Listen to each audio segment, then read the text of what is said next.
오늘 주시는 하나님의 말씀은 마태복음 6장 1절에서 6절까지 말씀입니다.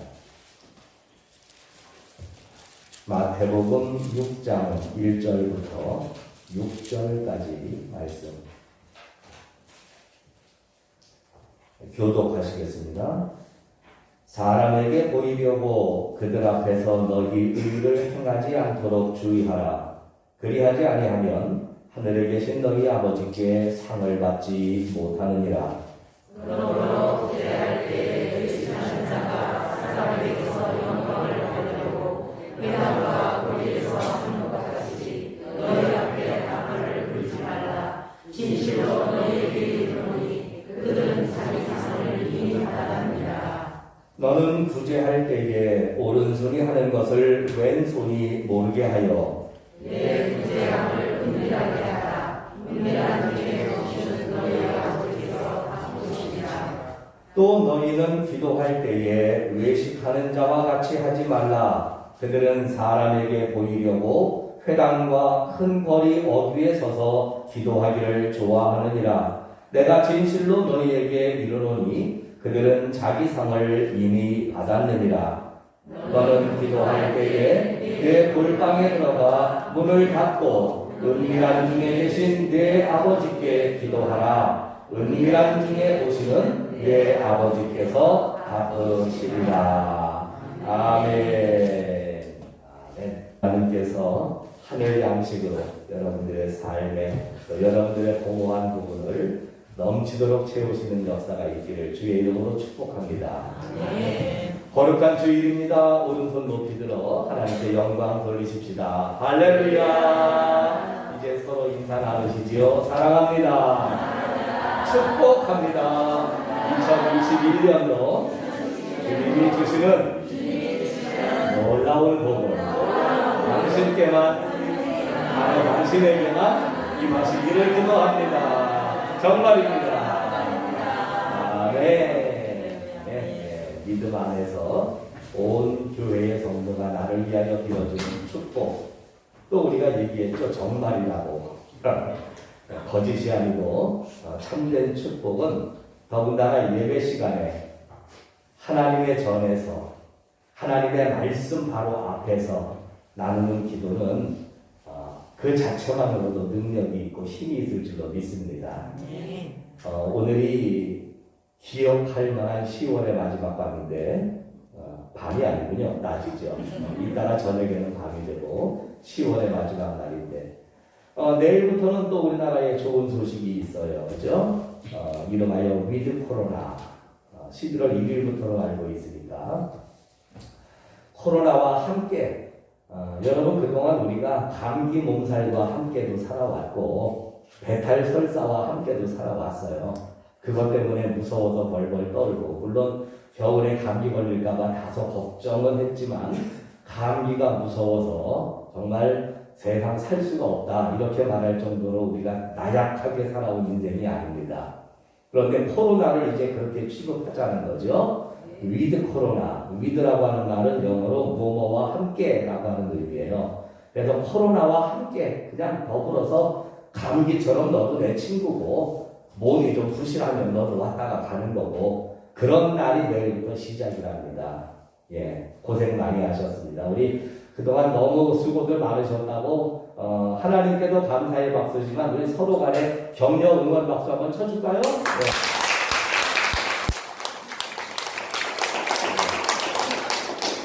아유, 얼마나 사고 쳤는지 박수가 그냥 끊이지를 않네요. 하여튼 이 좋은 일이 또 다른 변수에 의해서 우리에게 고통을 주는 시작이 되지 않기를 기도하시고 우리에게 새로운 기쁨과 희망을 주는 시작이 되기를 다시 한번 주님의 이름으로 소원하며 축복합니다.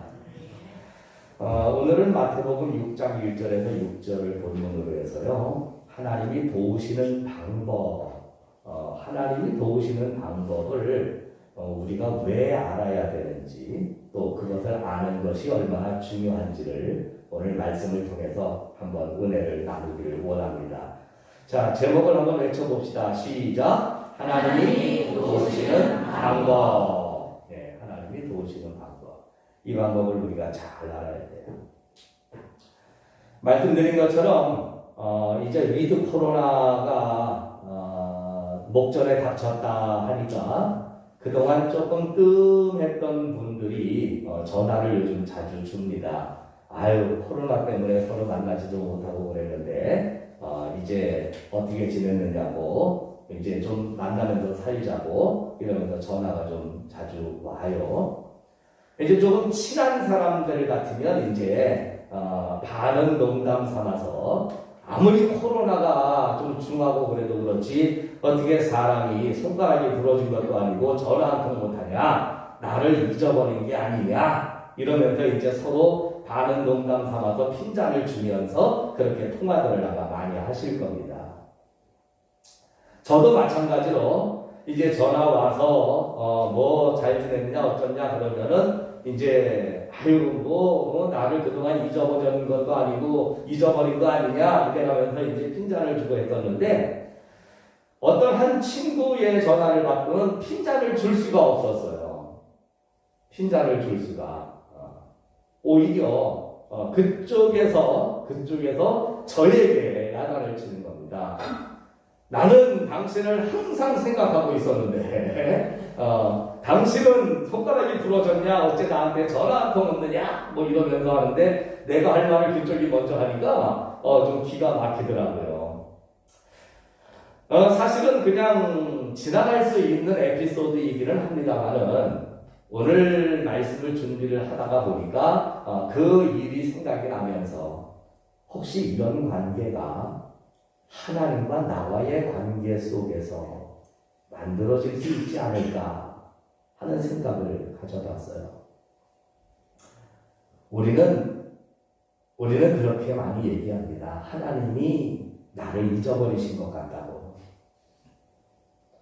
하나님이 나한테 별로 관심이 없으신 것 같다고. 다른 사람들의 기도는 쑥쑥 응답됐다고 자랑도 하고 간증도 하고 그러는데 나는 그럴 때마다 항상 부러워하는 사람의 입장에만 있었지, 내가 사람들에게 보란듯이 이렇게 하나님이 나한테 이렇게 해주셨더라고 하며 말할 것이 별로 그렇게 떠오르지도 생각나지도 않는다고, 우리는 하나님이 나를 잊어버리신 게 아닌가라고 하는 생각을 할 때가 많이 있어요. 그런데 하나님은 또 생각이 다르시단 말입니다. 하나님. 우리가 하나님이 나에 대하여 관심이 별로 없으신 것 같다라고 말을 하는 데에는 근거가 있습니다. 뭐냐면 우리 신앙생활 하고 있거든요. 예배도 드리고 있고 뭐 열심을 내어 뜨겁게 매달리지는 못할지라도 그래도 기도 생활 전혀 안 한다고 할 수도 없는 거고 성경을 멀리 하고 있는 것도 아니고, 어디를 가더라도 교회 안에서 직분자요, 사명자요, 또한 교인이요 성도로서 하나님 앞에 나아가 예배하는, 또 하나님 앞에 행하는 모든 것에 있어서 내가 믿음에서 크게 뒤로 물러나거나 낙심하거나 아니면 교회 다니기를 포기하거나 이런 것이 아니기 때문에 우리는 우리 자신이 스스로 항상 하나님을 잊고 있지 않다. 나는 항상 하나님과 더불어서 살고 있다라고 우리는 생각을 한단 말이에요. 시편 50편을 읽다가 문득 깨달음이 옵니다. 시편 50편에는요. 하나님의 서운함이 누구에 대한 서운함이냐면 하나님을 믿는다는 성도들에 대한 서운함이 시편 50편은 전편에 가득 담겨 있어요. 오늘 혹시 오후라도 여러분들이 예배 끝나고 난 다음 시간이 잠깐 되신다면 지금 찾지 마시고, 지금은 말씀 듣는 시간이니까 시편 50편입니다. 시편 50편을 꼭 한번 읽어보십시오. 시편 50편에 하나님께서 서운한 마음을 담으시다가 후반부에 가면 뭐라고 말씀하시느냐 하면 하나님을 잊어버린 너희여! 하나님을 잊어버린 너희여. 누가? 하나님이. 누구에게? 나라 그러면 또 뭐 너무 그러니까 이럴 땐 넘어가자고 대충 우리에게. 나라 그러면 또 너무 적나라하게 내가 죄송하잖아. 하나님께서 서운함을 말씀하시는 거죠. 하나님을 잊어버린 너희여 그랬어요. 그래서 시편 50편을 뭐 평소에도 몇 번 읽었고 알고 있는 내용이지만 하나님을 잊어버린 너희여라는 말씀에 너무 깜짝 놀라서 도대체 이 사람들이 어떻게 하나님을 잊어버렸다는 것인가? 왜 하나님을 잊어버렸을까? 하나님을 잊어버린 이유를 알기 위해서 시편 50편을 꼼꼼히 읽어봤어요. 하나님을 잊어버렸다니 이들은 예배를 안 드렸다는 얘기인가? 신앙생활을 그쳤다는 얘기인가? 마음의 상처를 받고 교회를 떠났다는 얘기인가? 성도들과 교제를 끊었다는 얘기인가? 말씀을 읽기를 중단했다는 얘기인가? 기도하기를 그쳤다는 얘기인가? 말씀대로 살기를 포기하고 내 뜻대로 살겠다고 뻗댔다는 얘기인가? 도대체 무엇 때문에 이들은 하나님을 잊어버린 너희야라는 하나님의 서운한 말씀을 들을 수밖에 없었나? 시편 50편을 제가 이따 읽어보시라고 그랬죠? 아마 여러분들도 저랑 똑같은 걸 발견하실 거예요. 읽어보고 읽어봤는데 이 사람들은 하나님을 떠난 적이 없어요. 예배를 그친 적이 없어요. 기도를 멈춘 적이 없어요. 봉사와 구제를 이제 안 해도 돼 하고 집어치운 적이 없어요. 그냥 그들이 늘 똑같이 신앙생활을 하는 것처럼 그들은 변함없이 다를 바 없이 예배 시간에 예배 드렸고 기도 시간에 기도 드렸고 봉사할 일 있으면 봉사했고 성경 읽을 때가 되면 성경을 읽었고 그냥 늘 똑같이 조금이라도 더하거나 덜하는 것 없이 차이 없는 신앙생활을 했는데 하나님께서는 너희는 나를 잊어버렸다라고 말씀을 하신다. 나를 잊어버렸다. 예배를 계속 드리고 있는데도 왜 하나님을 잊어버렸다고 하나님은 그러시나? 그런데 그 속에 보면 하나님은 이렇게 표현을 하십니다. 너희들의 예배에는 하나님을 향한 마음이 없다. 감사로 제사를 드리는 자가 나를 영화롭게 하는데 너희의 제사, 예배에는 감사가 아니라 예배라고 하는 형식과 틀만 있을 뿐이다. 하나님 앞에 예배를 드리는데 하나님이 함께 하시고 하나님이 도와주시고 하나님이 역사하신 것이 뭔지를 알지도 못하면서 그냥 예배 시간이니까 예배 드리는 예배, 기도 시간이니까 기도 드리는 기도, 봉사하는 시간이니까 그냥 손과 발이 움직여서 쓸고 닦고 봉사하는 그 봉사. 그러나 그 속에는 정말 나와 함께 하신 하나님에 대한 살아있는 감정의 교류, 하나님이 역사하셨다고 하는 것을 담겨 있지 않았을 때 예배의 자리에 참석했느냐 안 했느냐가 중요한 게 아니라 내가 드리는 이 예배에 진정으로 하나님께 대한 감사와 또 하나님이 나와 함께 하신 것에 대한 새로운 기억들이 늘 내 마음속에 사로잡고 움직이고 나를 뜨겁게 만들어주는 생명력 있는 예배를 드리고 있느냐라고 하는 차이. 거기에서 하나님을 잊어버린 자와 하나님과 동행하는 자의 차이가 있다라고 하는 것을 하나님은 말씀하고 계신다는 거죠. 자, 그러면 우리는 하나님 앞에 좀 볼멘 소리 할 수 있어요. 뭐냐 하면 하나님 그러면 속 시원하게 보이시기라도 하든가 좀 아니면은 보이시기가 조금 뭐하시면 우리가 좀 감각적으로 느낄 수 있게라도 좀 역사하시든가 하나님께서 좀 우리에게 무언가 내가 너와 함께하고 있다라고 하는 것을 또는 내 삶에 도운 것이 이런 것이다라고 하는 것을 우리가 볼 수 있고 느낄 수 있고 깨달을 수 있게끔 하나님이 하신다면 우리도 또 얼마나 편안하게 하나님 앞에 내가 잘하고 있는 건지 못하고 있는 건지 궁금하지도 않고 시험 들 것도 없고 속 시원하게 우리도 하나님과 동행할 텐데 하나님 그러면 좀 보여주십시오. 예전에도 그런 사람들 많았죠. 왜? 이스라엘 백성들이 모세의 뒤를 쫓을 때 모세는 늘 하는 말이 뭐냐면 너희를 인도하시는 이는 하나님이시다. 너희를 이끌어내시는 이는 하나님이시다 했더니 백성들이 모세를 통해서 뭐라고 말하냐면 하나님을 한 번만 보게 해주십시오. 그러면 맨날 하나님 계시다고 말만 하지 말고 하나님 한 번만 보게 해주십시오. 얼마나 쫄랐는지 하나님이 아유 그래 그냥 원래 안 되는 거지만 내가 그럼 한번 보게 해줄게 그러고 보여주시려고 그랬는데 보여주시려고 폰만 잡아도 사람들이 기절을 하고 못 봤대잖아요. 응? 그래갖고 제발 살려달라고 우리 하나님 안 봐도 괜찮으니까 안 봐도 믿겠으니까 하나님 이제 보이시지 말라고 이래가지고 하나님이 또 다시 빽빽한 구름 속에 들어가셨다고 성경에 있는 얘기만 하는 거지 뭐. 빌립이 또 그랬죠. 빌립이 예수님 제자인데 주여 아버지를 우리에게 보여주옵소서. 하나님 보고 싶어하는 사람들은요 쎄고 쎄어요. 우리라고 보기 싫을까? 하나님 보고 싶은. 근데 예수님이 하신 말씀이 빌립아 너는 나를 보고도 아버지를 보이라고 하느냐? 내가 하는 말이 곧 아버지의 말이고 내 말도 못 믿겠거든. 내가 행하는 일을 보고 아버지의 행하시는 일을 내가 알 수 있기를 바란다.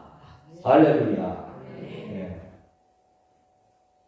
근데 하나님을 보고 싶어하는 사람들은 많지만 여러분 그건 우리가 하나님의 속성을 몰라서 그래요.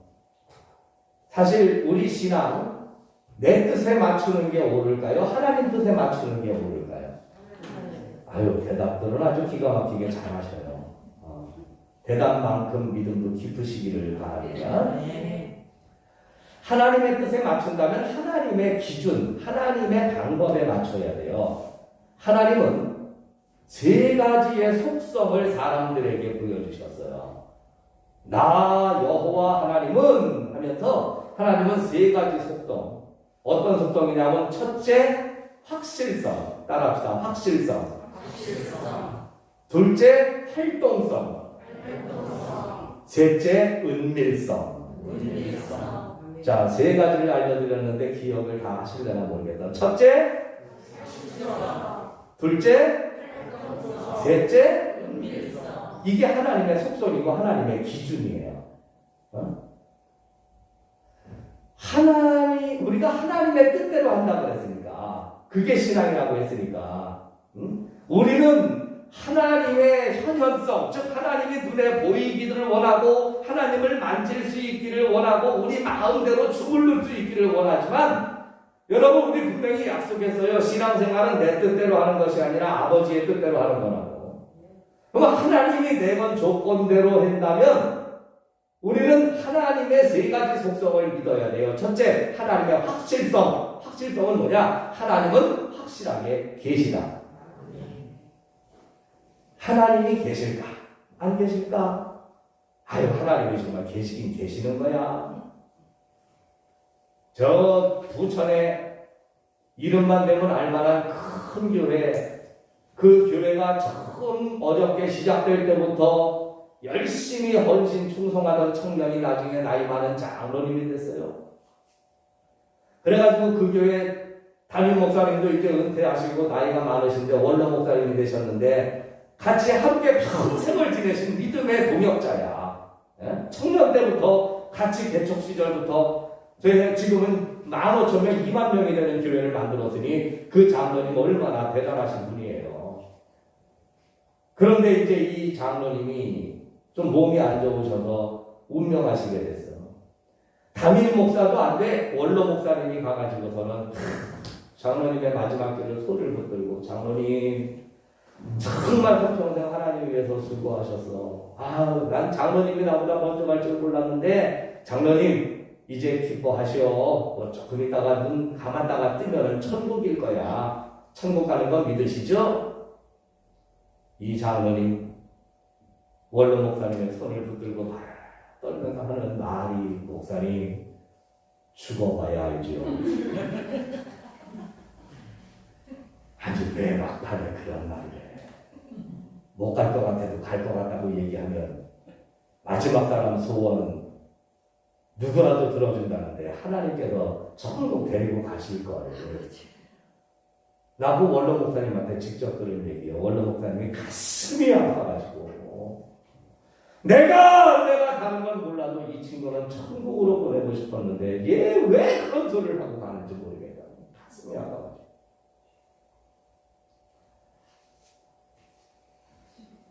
우리가 하나님이 나와 함께 하신다라고 하는 건 내 기준으로 보려고 해서 안 되는 거예요. 하나님의 확실성을 믿으시기를 바랍니다. 하나님이 지금 이 자리에 계신 줄을 믿으십니까? 하나님이 지금 나를 사랑하시고 계시는 줄을 믿으십니까? 나와 동행하시는 줄을 믿으십니까? 하나님은 하나님의 확실성에 우리가 동조하기를 원하셔요. 둘째, 하나님의 활동성. 하나님은 지금도 일하신다.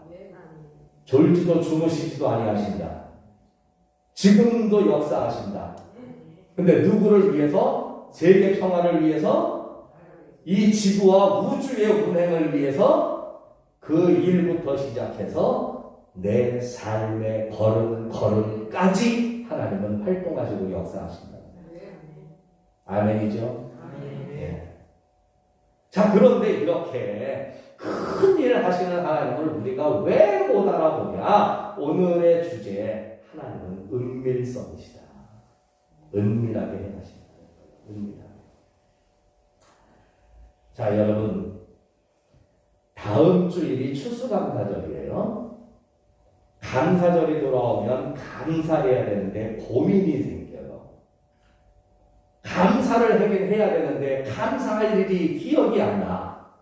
떠오르지를 않아. 이렇다 하기에 올해는 이 부분에 대해서 이렇게 뭔가 감사할 것을 딱딱 찾을 수 있었으면 참 좋으련만 뭐 고민하는 시간도 그렇게 많지 않겠지만 고민해봐도 딱히 뾰족하게 떠오르는 감사가 없기에 자칫 잘못하면 이번 추수감사절도 매년과 같은 그냥 그런 추수감사절.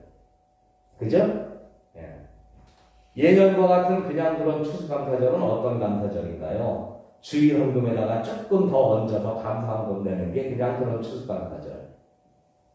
하나님 그런 감사절을 우리에게 원하시는 게 아니죠.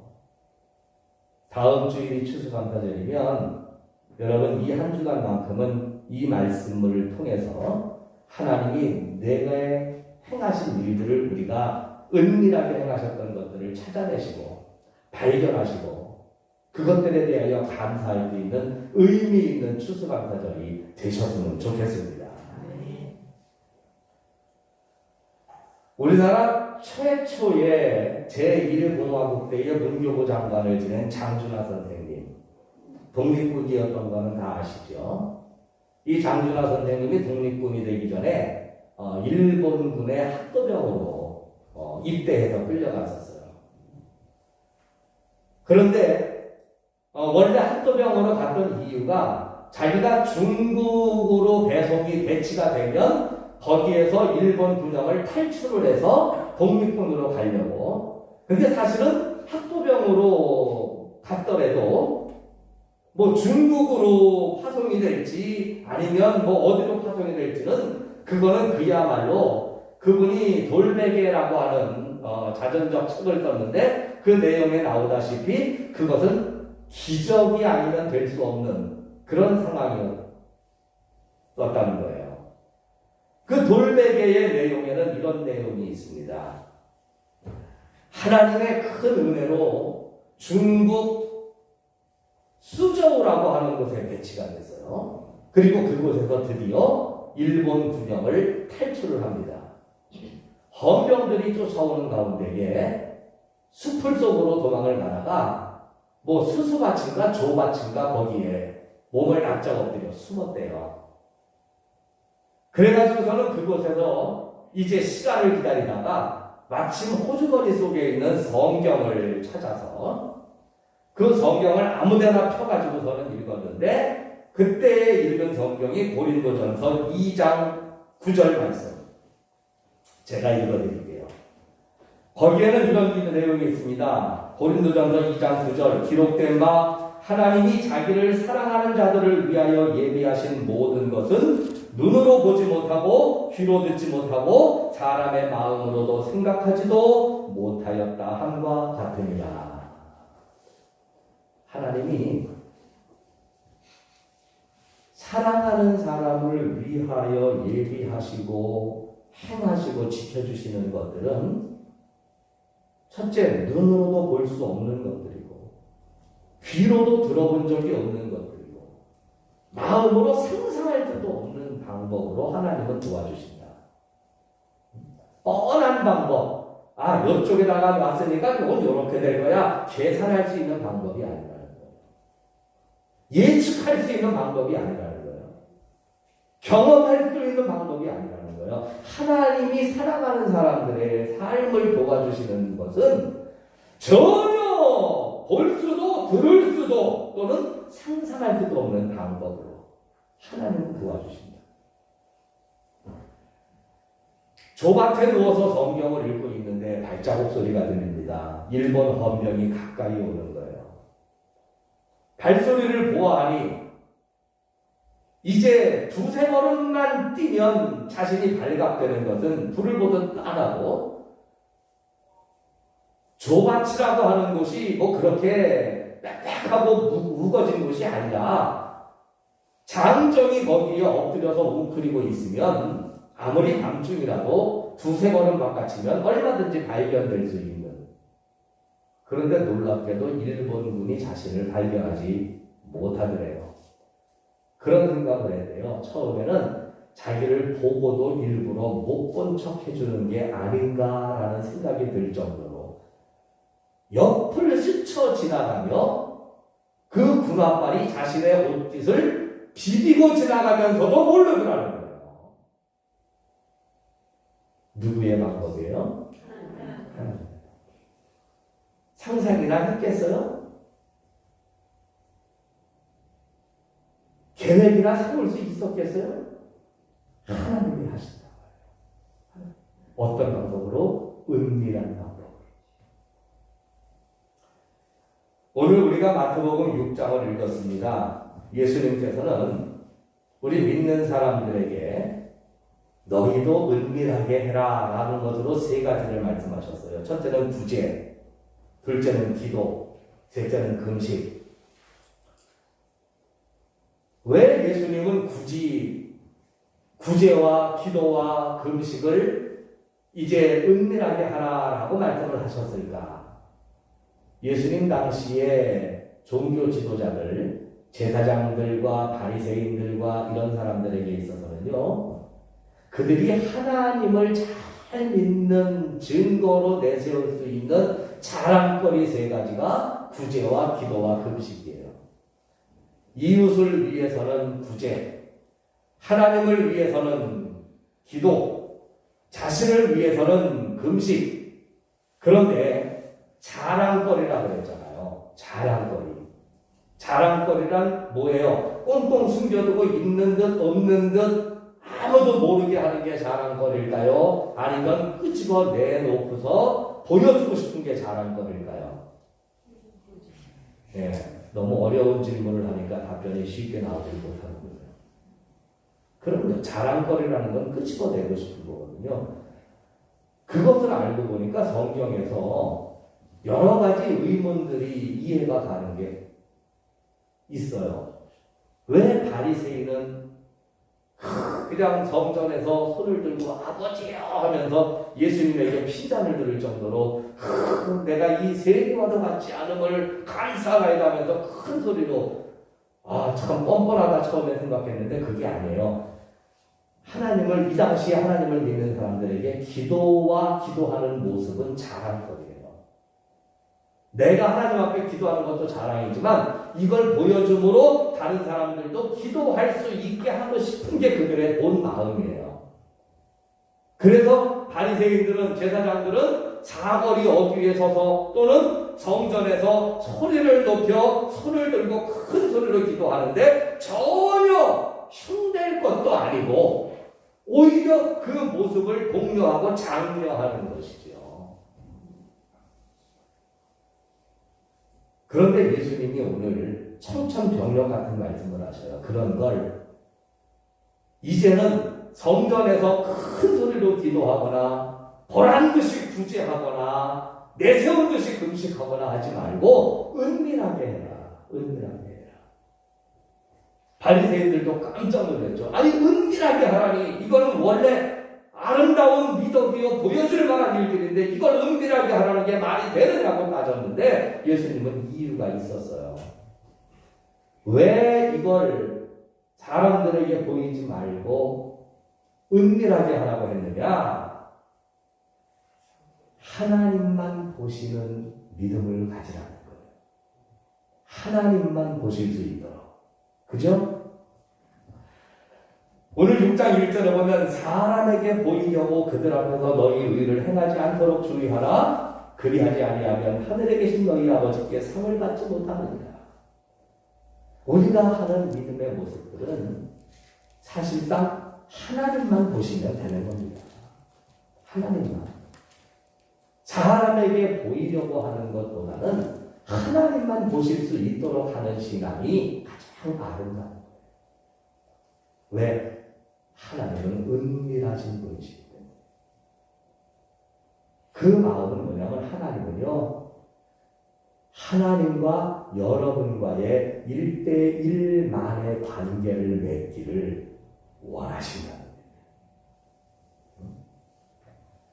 여러분 한 사람 한 사람에게 하나님은 1:1의 관계를 맺기를 원하신다는 거죠. 그래서 믿음의 사람은 하나님이 내게 행하신 일의 비밀을 간직하고 있는 사람이라고 해요. 바울이 그랬잖아요. 내게 믿음의 비밀이 있다. 즉 하나님이 예수님이 나에게만 행해 주신 어떤 것이 있다. 오늘 우리가 찬양에 우물가의 여인처럼 난 구했네. 수가성 여인 찬양했죠.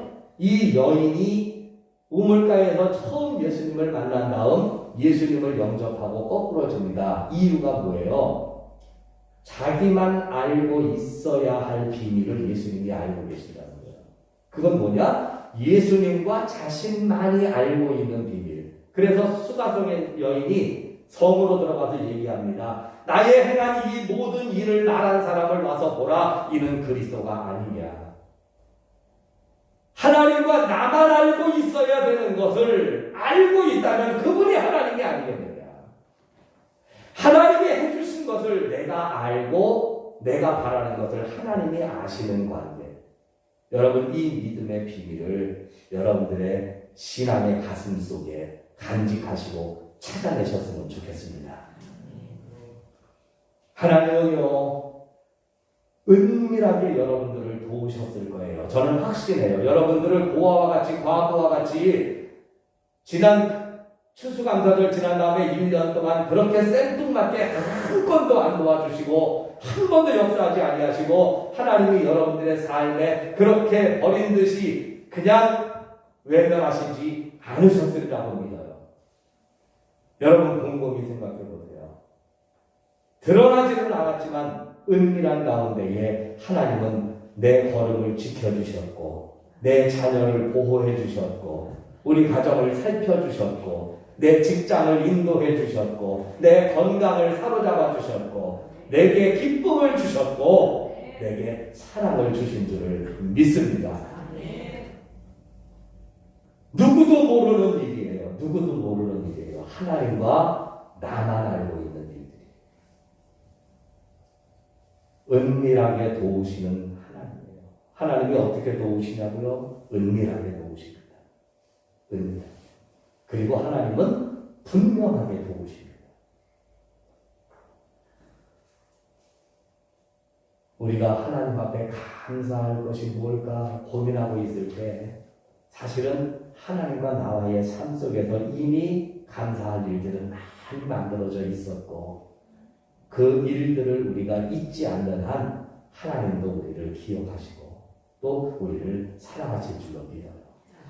언제까지나 하나님과 은밀한 사랑의 관계를 이어가시기를 주님의 이름으로 축복의 말씀을 드리겠습니다. 기도하시겠습니다.